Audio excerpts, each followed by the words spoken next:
Okay, so I just fed the fish here. Gave him a little bit of fish flake food, and as a treat, a little bit of this baby shrimp stuff. And they seem to really like that.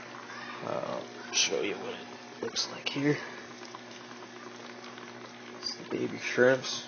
You can get this at Walmart, pretty much anywhere that they sell fish supplies. Something like this. And they seem to be doing really well off of this Wardley's tropical fish flake food. I really like it. It keeps their water pretty clear, and it gives them really good color. They have a lot of energy, and in between that, I get them high every once in a while off bong hits, and that seems to really improve their color, but also improve their activity too.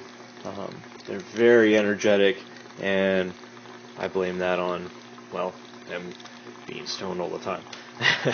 Not always, but as you can see, they look really, really good. And right now, the tank is kind of dark because I have this light over here that is actually two lights, which are supposed to go completely inside the tank. And there's the mommy Molly, and one of the dads. I suspect, actually I'm not sure which these two babies are, but the babies have gotten bigger, and let's see if we can see them. Where are they at here? They've been swimming around pretty active. There's one of them, and he's been getting bigger.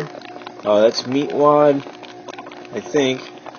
The bigger one's supposed to be Meatwad, and the smaller one was Ghost of Christmas Past. One of them is a day older than the other one. And that's a floating shrimp. Looks pretty similar because of the color. But this is their tank. All it really is a reused pretzel container, a plastic pretzel container. Cut the hole out of the top.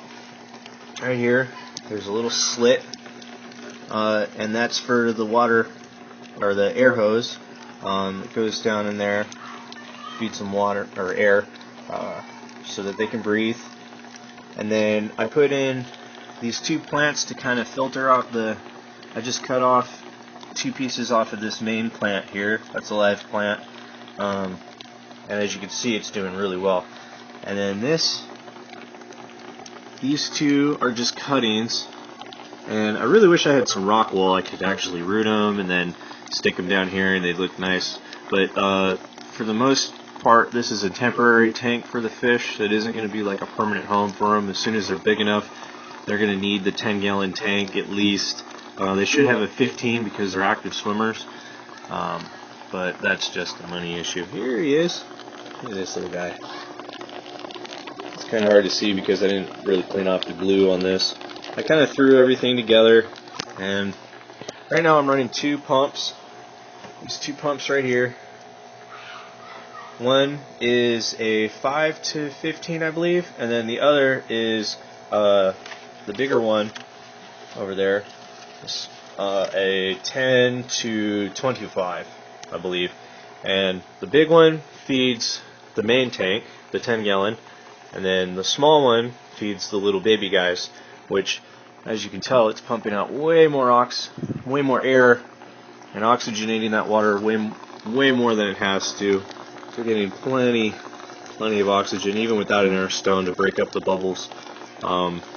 Really kind of keeps the water circulating too, which is good because that little plastic bottle cap thing in there is actually filled with carbon. It's an improvised carbon filter, and I should get a sponge filter for this so that it really would kind of clear up the water clarity a little bit. But these guys are pretty hardy, and in another couple days here I'm going to transfer them into the tanks. Trying to see if you'll come up and say hi. They're getting quite big, as you can see. And he is about the size of my fingernail right now. A little longer than that. And then the other guy is up here somewhere, I suspect. Yeah, there he is. He's way in the back there. You can barely see him. But they're both doing really well.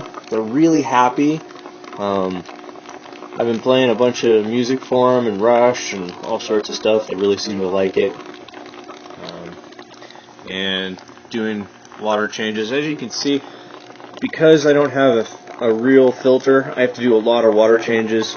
So every day or every other day, I have to come in here and vacuum out all the crud that accumulates right here in between these rocks. I just did one last night, so it looks pretty clean in there, but as you can see, there's some food and stuff that's just kind of settled to the bottom.